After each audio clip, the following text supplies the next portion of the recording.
राम मंदिर अपने आप में 1991 में सॉल्व हो जाता, क्योंकि जो निमोई अखाड़ा था उसके बीच में और मुसलमानों के बीच में एग्रीमेंट हो गया था।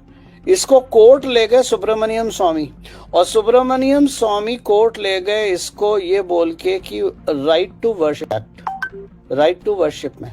जबकि राम मंदिर का पूरा मुद्दा मंदिर या मस्जिद नहीं था। राम मंदिर का पूरा मुद्दा श्री राम की जन्मभूमि यानी लैंड डिस्प्यूट था। तो ये पिछले सालों से, अब आजकल आपने देखा है ना, वो हमटी डमटी जो साधु संत हैं सब क्रेडिट लेने भाग रहे हैं। भाई मोदी ने इसमें क्या करा? मोदी ने तो कुछ नहीं करा, जो करा कोर्ट ने करा। मोदी ने एक काम करा हो तो बता दो, मैं बताता हूँ मोदी ने क्या करा। जो बाबरी मस्जिद के लोग थे या जो उधर के मुल्ला कैटेगरी के लोग थे, उनका संरक्षण कहाँ से आ रहा था? कांग्रेस से। और कांग्रेस का संरक्षण कहाँ से आ रहा था? पाकिस्तान से। जो पाकिस्तान है ये क्या है? ये अपने आप को दुनिया के मुसलमानों का चौधरी समझता है ना। पाकिस्तान की नींव क्यों रखी गई थी? इस्लाम का चौधरी, रियासत मदीना, मुसलमान का चौधरी बनने के का मेन जो फाउंडेशन है पाकिस्तान की वो रखी गई। तो मोदी ने क्या करा मैं बताता हूँ। मोदी ने सबसे पहले पाकिस्तान की सप्लाई लाइन काट दी, क्योंकि 70 साल से पाकिस्तान फेक करेंसी बना के उस पर जीवित था, अपनी इकोनॉमी पे नहीं। डिमोनेटाइजेशन करा। उसके बाद पहली सरकार बनते ही एमजे अकबर को मिडिल ईस्ट पकड़ा के, जो स्टेट मिनिस्टर थे एक्सटर्नल अफेयर मिनिस्ट्री में, उनको मिडिल ईस्ट पकड़ा दिया था कि जाओ तोड़फाड़ करो। उन्होंने अंदर ही अंदर जाके मुस्लिम राष्ट्र सबसे मिलते थे, बात करते थे, वैल्यू क्रिएट करते थे। और अंततः उन्होंने क्या करा? जो पंचायत थी 57 मुस्लिम राष्ट्रों की, जिसको ओआईसी कहते हैं, जिसका चौधरी पाकिस्तान था, वहां पर सुषमा स्वराज की स्पीच करा दी। इतिहास में पहली बार एक हिंदू महिला की ओआईसी में स्पीच। हिंदू महिला from a non Islamic nation की स्पीच आपने ओआईसी में करा दी। फिर आपने ओआईसी मेंबर को ट्रेड की वैल्यू दिखाई कि हम साथ ट्रेड करेंगे तो कितना कमा सकते हैं, कितने हम अपने लोगों को अच्छा करके रख सकते हैं, कितनी प्रगति कर सकते हैं। आपने मुस्लिम 57 नेशंस को तोड़ दिया। आप दो को नहीं तोड़ पाए, पाकिस्तान और टर्की। उनको तोड़ने की जरूरत नहीं है, वो पैसे से टूटे फूटे हैं। उनको तोड़ने की तरीका दूसरा। तो फिर आपने डिमोनेटाइजेशन करा, टांग काट दी पाकिस्तान की, पाकिस्तान को भिखारी के कटोरे पे खड़ा कर दिया। जो पाकिस्तान से एनर्जी आईएसआई के माध्यम से भारत के तथाकथित मुसलमानों को और कांग्रेस पार्टी के नेताओं को, और जो लिबरल ब्रिगेड है, जो आपकी सेकुलर ब्रिगेड है, उसको जो सपोर्ट मिलती थी वो सपोर्ट बंद हो गई। फिर आप पहुंचे कोर्ट। आपने कहा ड्राइवर साहब गाड़ी का स्टीयरिंग घुमा लो जरा, कोर्ट चैम्बर नंबर 1 देख के आते हैं और वहां सीजीआई के साथ चाय पियेंगे। 140 करोड़ के देश का प्रधानमंत्री इतना वेला आदमी है कि वो चाय पीने के लिए सीजीआई के चैम्बर नंबर 1 में चला गया टूरिज्म के लिए। वहां ये क्लियर करा गया कि अगली दिवाली से पहले श्री राम लला अपने घर आने चाहिए। कैसे आप जानो। उसके बाद शुरू हुई day to day hearing court की। इसमें फिर टांग अड़ाने के लिए वही महाशय पहुंच गए जो पिछले 30 साल से लैंड डिस्प्यूट को एक्ट ऑफ वर्शिप के माध्यम से डिले कर रहे थे, श्री सुब्रमण्यम स्वामी। कोर्ट ने कहा भाई साहब आप तो कोर्ट के बाहर निकल जाओ, ये आपका केस ही नहीं है, ये केस लैंड डिस्प्यूट का है, एक्ट ऑफ वर्शिप का नहीं है, इसलिए आप बाहर निकल लो। उनको बाहर निकाल दिया। 1 साल में जजमेंट आ गया। अब मैं सवाल आपसे पूछता हूँ, कितनी लाशें गिरी? एक भी नहीं। कितनी बसें जली? कितने मॉल जले? कितने हवाई जहाज हाईजैक हुए? कितने ट्रेनों की पटरियां उखाड़ी गईं? कितना प्रॉपर्टी और जानमाल का नुकसान हुआ? 0, 0। ये है मोदी ने क्या किया। यही केस अगर जैसे सुब्रमण्यम स्वामी जी बोलते हैं कि पार्लियामेंट में एक ऑर्डिनेंस पास करो और राम जन्मभूमि और ये सब निपटा दो, भाई साहब नदियां कैसे बहती ना खून की, आपको अंदाज भी नहीं होगा। और एक बात बोलूं जो बहुत महत्वपूर्ण है राम जन्मभूमि के लिए, अगर यूपी में समाजवादी पार्टी की सरकार होती 2017 में तो राम मंदिर आज बन पाता? मुझे आप बता दो। बिल्कुल नहीं, सवाल ही नहीं उठता। कॉमन सेंस की बात है। जिसके बाप ने राम सेवकों पे गोली चलाई हो और उसके बाद ये कहा हो कि मुसलमानों को खुश करने के लिए अगर मुझे और भी मारने पड़ते तो मैं मारता। मिट्टी के बोरे लाशों के स्कार सेवकों के पैरों में बांध के सरियों में फेंक दिए गए ताकि वो बाहर ना दिखें। एक नहीं सैकड़ों। 2017 में अगर कांग्रेस समाजवादी पार्टी की सरकार यूपी में होती तो क्या राम मंदिर आज बनता? यूपी वो स्टेट था जो जातवाद में घिर चुका था। बिहार की ट्रू कॉपी, कार्बन कॉपी बनता चला जा रहा था। जातवाद और आपका रिलीजन कास्ट डिफरेंसेस, मुस्लिम वर्सेस हिंदू और ब्राह्मण वर्सेस क्षत्रिय और राजपूत और जो भी होते हैं मुझे नहीं पता। आपने सबसे पहले अमर सिंह को साधा। अमर सिंह को साधने वाले इंसान का नाम था श्री अरुण जेटली जी। अमर सिंह ने जाके भाई के बीच में लड़ाई करवाई और ये कोई बुराई नहीं है क्योंकि धर्म युद्ध में साम दाम दंड भेद सब इस्तेमाल करना पड़ता है। जब तक वो भाइयों में लड़ाई ना होती समाजवादी पार्टी टूटती। और दूसरी जो पावर थी यूपी की वो थी श्री मायावती जी। तो 2016 में जो डिमोनेटाइजेशन में हुआ उसमें उनके टायर को पंचर ही नहीं किया गया, पूरा टायर ही गाड़ी से उखाड़ दिया गया। जो 500 किलो का केक काटती थी वो अब 50 रुपए का केक काटती हैं। जो 500 करोड़ की माला पहनती थी अपने जन्मदिन पे वो आज माला तो दो गेंदे की माला मिल जाए तो बहुत है। तो आपने पहले पाकिस्तान को बर्बाद करा, फिर आपने मुसलमान के ठेकेदारों को तोड़ा, फिर आपने वैल्यू दिखा के उनको अपनी तरफ करा, फिर आपने 370 हटाई क्योंकि पाकिस्तान का एक पैर भारत में 370 के माध्यम से कश्मीर के रास्ते घुसा हुआ था। और आप मेरे से पूछ रहे मोदी ने क्या करा? जुडिशरी भी यही है, बाबू भी यही है, पुलिस प्रशासन भी यही है, सरकारें भी यही हैं। तो 30 साल से क्यों नहीं सॉल्व हुआ? 30 साल से क्या कर रहे थे? यही जो हमटी डमटी बैठे हुए हैं, भगवा पहने हुए बैठे बैठे अपने 5 सितारा आश्रमों के बाहर कदम नहीं रखते हैं। 30 सालों में इन्होंने क्या करा? जब सरयू नदी में पैरों में मिट्टी के बोरे, सैंड के बोरे बांध के डाला गया था तब ये मठाधीश और महामंडेश्वर और शंकराचार्य क्या कर रहे थे? बोलती बंद थी। जब 2 निहत्थे साधुओं को पालघर में कूट कूट के मार डाला, उनका मर्डर हुआ, तो ये क्या कर रहे थे? आश्रम में बैठ के मुंह में दही जमा रखा था। जब लव जिहाद पे बच्चियों को उठा के ले जाते थे मुल्ले और कुछ जो भी सूटकेस में और फ्रिज में और कहां मिलते थे, तब ये मठाधीश क्या कर रहे थे? अपने मुंह में दही जमा के बैठे थे। ये कहां के मठाधीश हैं भाई? ये बोलते हैं सनातन की सर्वोच्च गद्दी है शंकराचार्य। किसने बनाई थी? भगवान ने बनाई थी। गीता में लिखा है, वेद में लिखा है, मनुस्मृति में लिखा है। कहां लिखा है? रामचरितमानस में लिखा है। कहीं लिखा है कि शंकराचार्य नाम की गद्दी? आदि शंकराचार्य ने 4 गद्दियां बनाई थी। सनातन से ऊपर नहीं हो, सनातन से ऊपर नहीं हो। सनातन सरल है और सरल ही सनातन है। सनातन और आपके बीच में अगर कोई दलाल है तो वो सनातन नहीं है। और ये बात करते हैं मोदी ने क्या करा, हमने सब कुछ करा। भगवान श्री राम शबरी के झूठे बेर खाए, केवट की नाव में नदी पार करी, निषाद राज को गले लगाया। और ये घमंडिया हमटी डमटी बोलते हैं कि केवल एक जात का अधिकार है वहां प्राण प्रतिष्ठा करने में। जिस जातवाद को खत्म करने के लिए हम दिन रात एक कर रहे हैं ताकि हिंदू संगठित हों, ये तो और उसमें खाई खोद रहे हैं। मैंने हमेशा संदीप एक बात बोली है, हिंदू का सबसे बड़ा दुश्मन हिंदू है, हिंदू का दुश्मन मुसलमान नहीं है। और एक अच्छा योद्धा वो होता है जो अपने दुश्मन से भी कुछ सीखता है। मुसलमान में आपने लाख कोशिश कर ली जातियों में बांटने की, वो नहीं बटे, वो आज तक नहीं बट पाए। और उसका कारण ये है क्योंकि उनके मजहब में, उनके मजहब के प्रति उनकी श्रद्धा अटूट है। चाहे कोई भी जाति हो, उनकी श्रद्धा अपने मजहब के प्रति अटूट है। हमारी श्रद्धा तो है ही नहीं भाई। हमें हमारा कोई काम कराना है, आज हमने शिव जी के 16 सोमवार का व्रत रख दिया, काम नहीं हुआ तो हम राम जी के पास चले गए, वहां काम नहीं हुआ तो हम मथुरा वृंदावन के चक्कर लगाने लगे।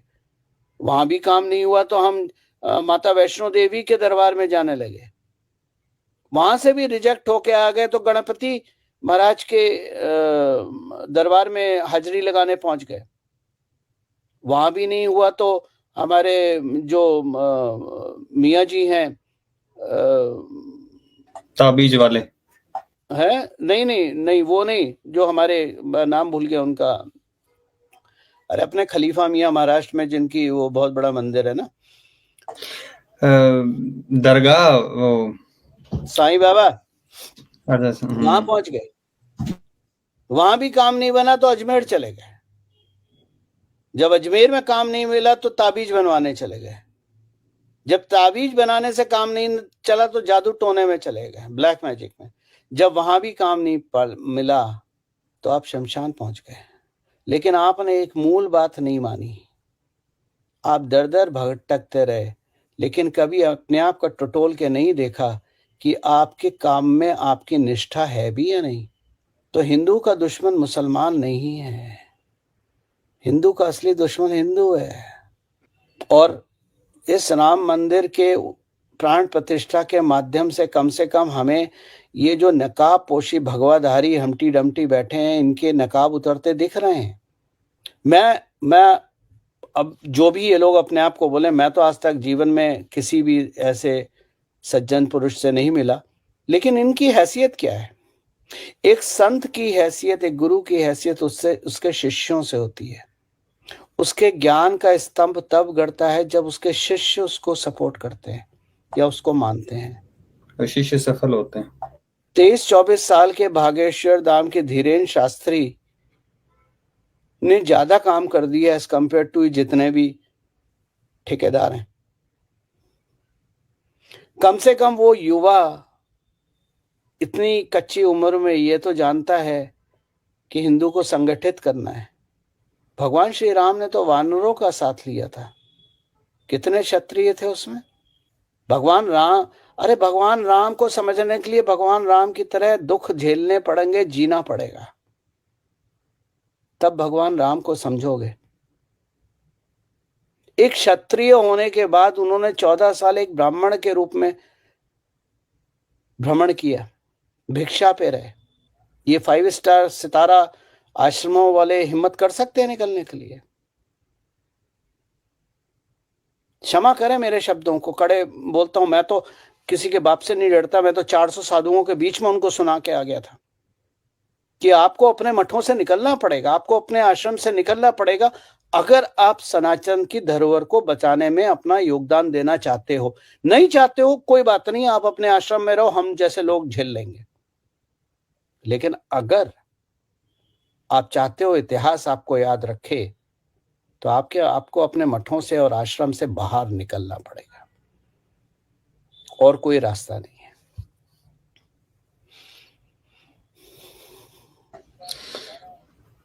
तो गौरव सर, ये जो आपने बता ही दिया, और बिल्कुल हम मानते हैं, चाहे कोई कुछ भी कहता रहे, कि मोदी जी के आने के बाद ये चीजें हुई हैं। जितनी भी चीजें उन्होंने प्रॉमिस की थी उसी हिसाब से हुई हैं। और जैसे कि पहले भी आपने मेंशन किया था कि दूसरा कार्यकाल जब आया था उसके बाद उन्होंने हटाया था, चाहे 370 का मामला, उसका राम मंदिर का, क्योंकि पहले मजबूत तो करें, अपना शासन मजबूत करें, उसके बाद उन्होंने वहां पे डिसाइड किया कि अब ये सही टाइम है। मतलब टाइमिंग्स भी बहुत इंपॉर्टेंट है यहाँ पे। नहीं तो पहली बार जब वो बने थे जल्दबाजी में, तभी भी कर सकते थे। देखो, हर चीज की एक प्लानिंग फेज होता है, एक चीज का प्लान करा जाता है उसके बाद होता है। ऐसा नहीं होता है कि मुंह उठाया और तलवार ली और काटना शुरू कर दिया, जैसे कि बहुत सारे लोगों को और हमारे जो अत्यंत उत्साहित मित्र लोग हैं सोशल मीडिया पे, उनको लगता है वैसा काम नहीं होगा। ठीक है ना?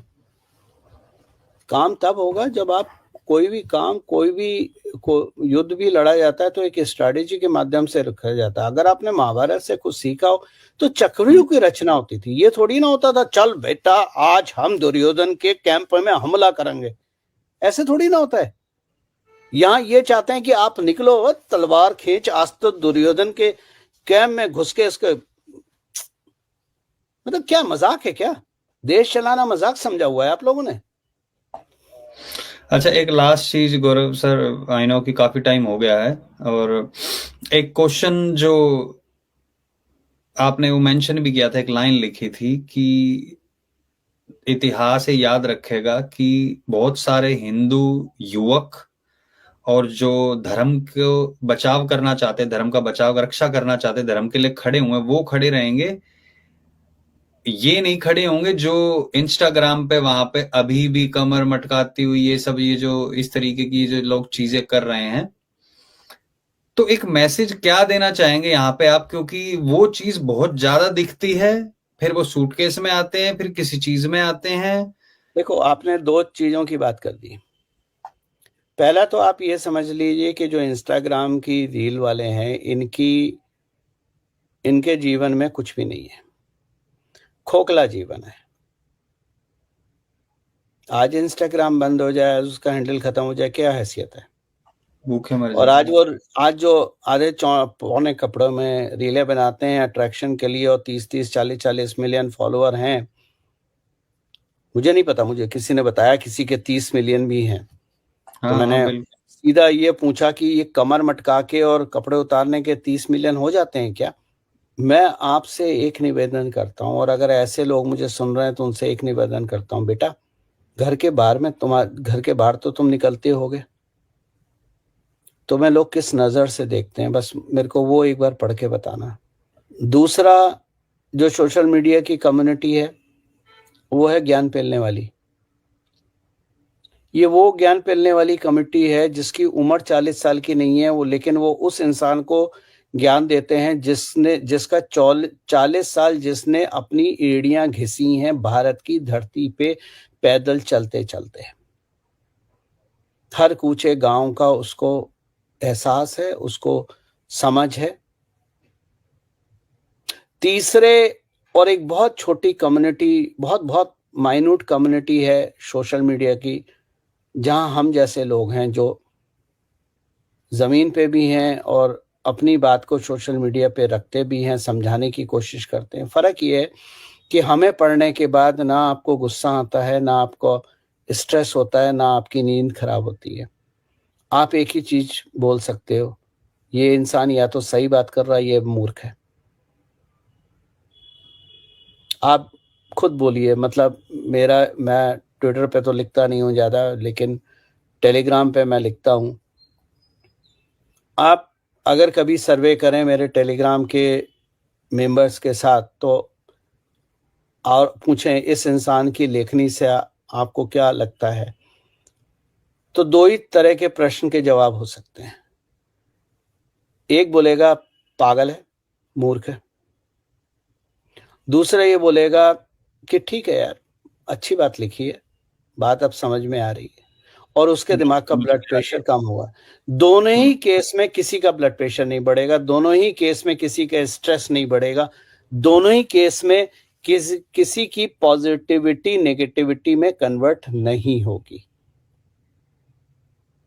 तो हम लोग गिलहरी लोग हैं। हमें ये विश्वास है, चाहे चुनाव हो, चाहे राष्ट्र को बदलने का हो, सोशल मीडिया से बात तो हो सकती है, राष्ट्र नहीं बदलता।